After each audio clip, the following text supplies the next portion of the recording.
প্রেজেন্টেশনগুলো দেখেছেন, এবং তার মধ্যে সবচেয়ে গুরুত্বপূর্ণ কোনটা আমি বলি, সবচেয়ে গুরুত্বপূর্ণ হচ্ছে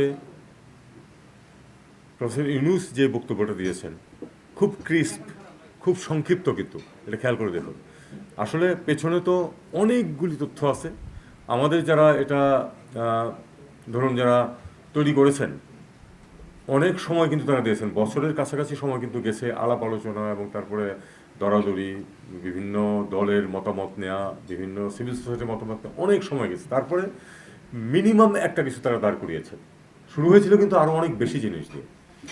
তারপরে সেটাতে কিন্তু ছোটোখাটো পয়েন্ট অনেক আছে, কিন্তু আপনারা একটা জিনিস খেয়াল করুন, প্রফেসর ইউনূসের যে বক্তব্যটা দিয়েছেন, উনি কিন্তু খুব সংক্ষেপে কাটা কাটা কয়েকটা কথা বলে দিয়েছেন যে যদি আপনারা হাঁ ভোট দেন তাহলে এই হবে, এই হবে, এই হবে, এই হবে, এবং এই এই যে আগের যে পরিস্থিতি ছিল সেটাতে ফিরে যেতে পারবে না কেউ, সেটা বাধা দেওয়া যাবে।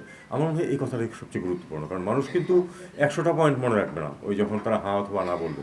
তারা চিন্তা করবে যে কী কী জিনিস হবে, আছে এই জিনিসগুলি হবে। আমার মনে হয় এই জিনিসটাকে আমাদের ঠিক মতো পাবলিসাইজ করা দরকার। আমি কিন্তু সরাসরি চলে গেলাম ইস্যুতে, আমি কাউকে সম্বোধন বন্ধ করি নাই, যে আমার ডান পাশে বাম পাশে যারা আছেন তারা সবাই আমার অত্যন্ত স্নেহভাজন, এবং দেখা গেল যে আমি যখন চাকরিতে ঢুকেছি তখন প্রায় কারোই জন্ম হয়নি।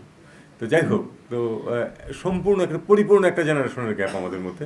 কিন্তু এই যে একটা সুযোগ আমাদের সামনে সৃষ্টি হয়েছে, আমাদের ছেলেমেয়েরা জীবন দিয়ে যে সুযোগটা তৈরি করে এনেছে, এটা কিন্তু আমাদের সবগুলো জেনারেশনকে একসাথে এক সূত্রে বেঁধে নিয়ে এসেছে।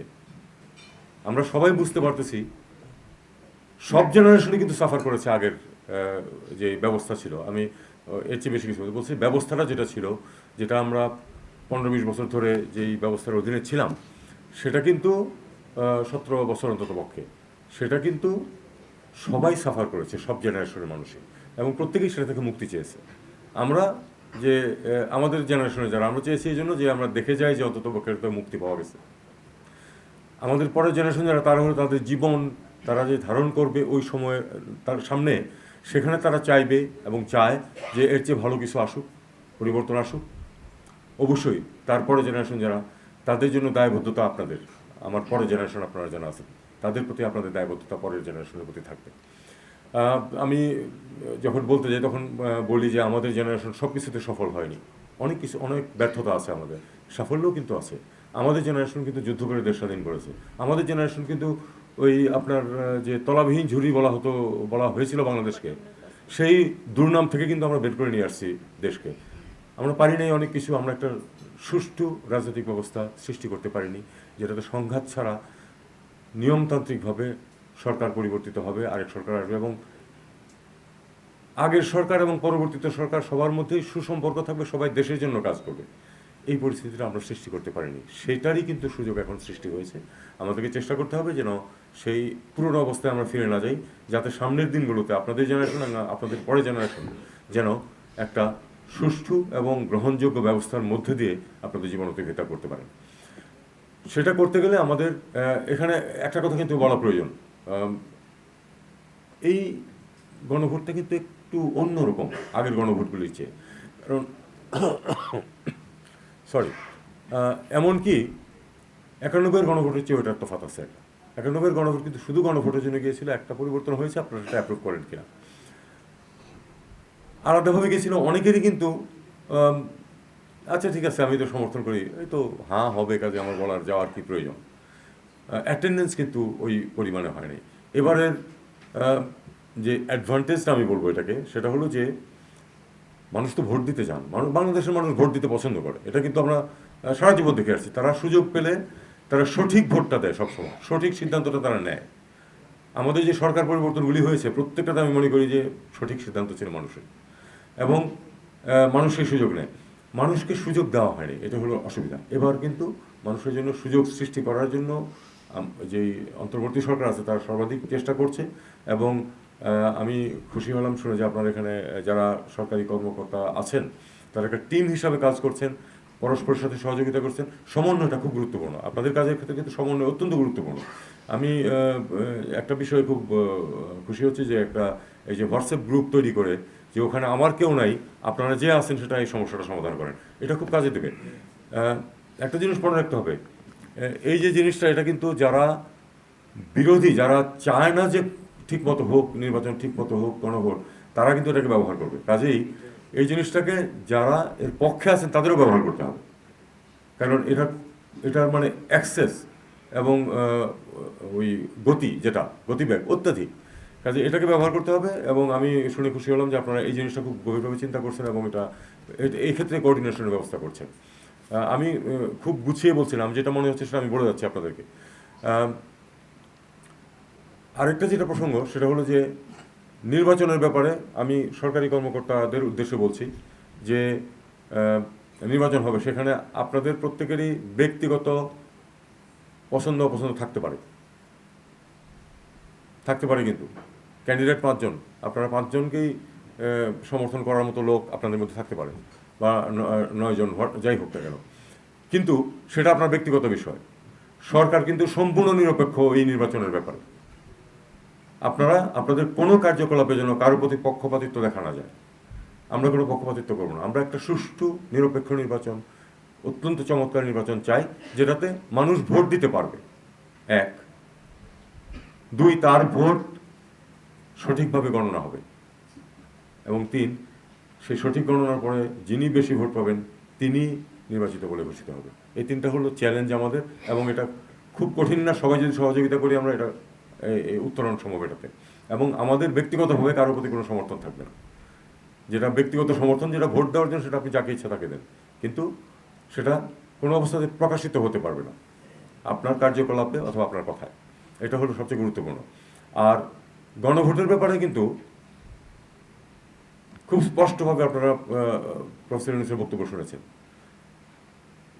অন্তর্বর্তী সরকার এবং বাংলাদেশের সমাজ, তার যারা বিভিন্ন ক্ষেত্রে যারা গুরুত্বপূর্ণ ব্যক্তি আছেন, যারা চিন্তা করেন, তাদের সবাইকে নিয়ে কিন্তু এটাকে দাঁড় করানো হয়েছে। এবং আমরা মনে করি যে যেই পরিস্থিতিতে দেশে পরিবর্তন এসেছে, এবং যে পরিবর্তনের আকাঙ্ক্ষা যারা পরিবর্তন এনেছেন তারা যা ব্যক্ত করেছেন, সেটা রিফ্লেক্টেড হয়েছে এটাতে।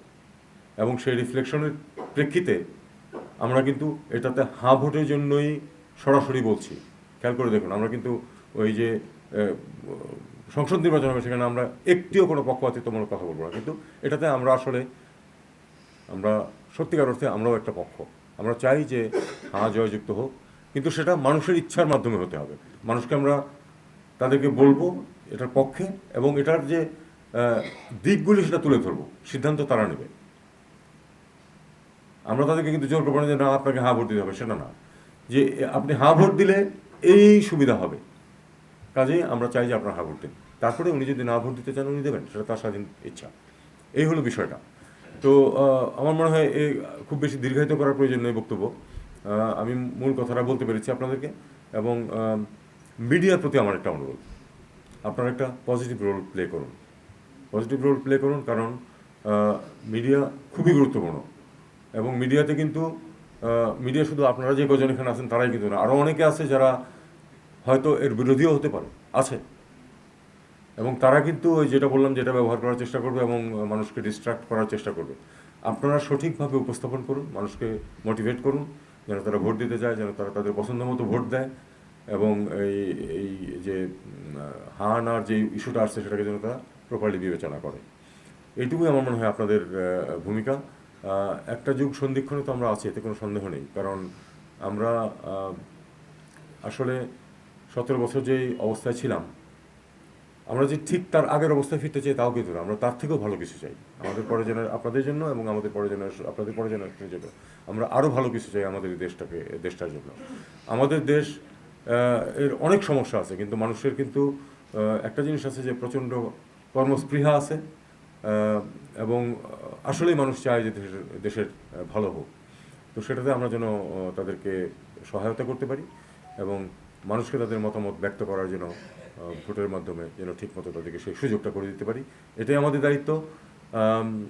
আমার ব্যক্তিগতভাবে এটুকু বলবো যে আমার প্রথম সফর এই জেলায়, আমি কোনোদিন এর আগে আসিনি। আমার খুবই ভালো লাগছে, কারণ আমি একটা জিনিস অবশ্য শুনে খুব একটু দুঃখই পেলাম সেটা হলো যে কিছু জায়গা আছে সেখানে থেকে মোটরসাইকেলও যাবে না, হেঁটে যেতে হবে। এটা আজকের বাংলাদেশে গ্রহণযোগ্য না। আমি ডিসি মহোদয়কে বলবো যে আমি তো আর 3 সপ্তাহ আসি নাই, তারপরে কিন্তু আমি কিন্তু লেখালেখি করি, করতাম 1.5 বছর।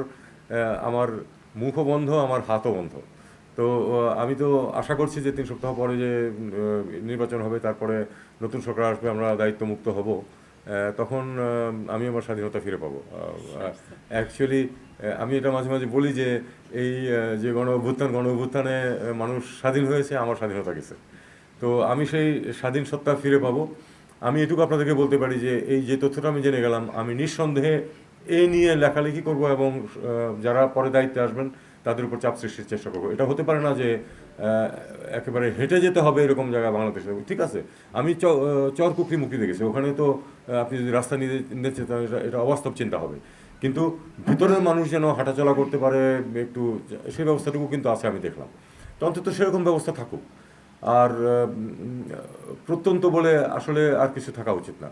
যত প্রত্যন্তই হোক না কেন, মিনিমাম যোগাযোগ ব্যবস্থা থাকতেই হবে, এবং সেটা করা সরকারের দায়িত্ব। এটা কিন্তু সরকারের দায়িত্ব, এটা আমি সম্পূর্ণভাবে স্বীকার করছি। আমি বলবো যে খানিকটা, আমি যদি 1 বছর আগে এটা জানতাম, হয়তো আমি 2-4 বার ক্যাবিনেটেও বলতাম এই কথা যে আপনারা এই পরিস্থিতি থেকে মুক্তি অবশ্যই দিতে হবে। তবে আমরা তো একটা জিনিস শুধু শুরু করে দিয়ে যাচ্ছি। আমরা আশা করবো যে যারা মানুষের ভোট পেয়ে আসবেন ক্ষমতায়, তারা অবশ্যই মানুষের সুখ সুবিধা দেখবেন, এবং তাদের প্রতি আপনারা, এই মিডিয়ার প্রতি আমার আহ্বান যে তাদেরকে আপনারা জানাবেন। আমার ক্ষুদ্র সামর্থ্যে লেখালেখিতে যেটুকু সম্ভব আমি করব, বাকিটুকু আমি চাই যে এটা ছোট একটা জেলা, 2টো মাত্র কনস্টিটুয়েন্সি, এবং এটা খুব সুন্দর প্রাকৃতিক পরিবেশ, অত্যন্ত সুন্দর। এটাকে আরও অনেক অনেক একটা অ্যাক্সেসেবল এবং মানুষের জন্য আরামদায়ক একটা পরিবেশ সৃষ্টি করা সম্ভব বলে আমি মনে করি। আমি আশা করব যে আমাদের পরে যারা আসবেন তারা এদিকে মনোযোগ দেবেন এবং বরগুনা জেলাকে আরও সুন্দর করে গড়ে তুলবেন। আপনাদেরকে অনেক ধন্যবাদ। প্রশ্ন আচ্ছা, না, নির্বাচনের বাইরে কোনো প্রশ্ন জবাব আমি আজকে দেবো না। ওকে, হ্যাঁ, এটা বলতে পারেন।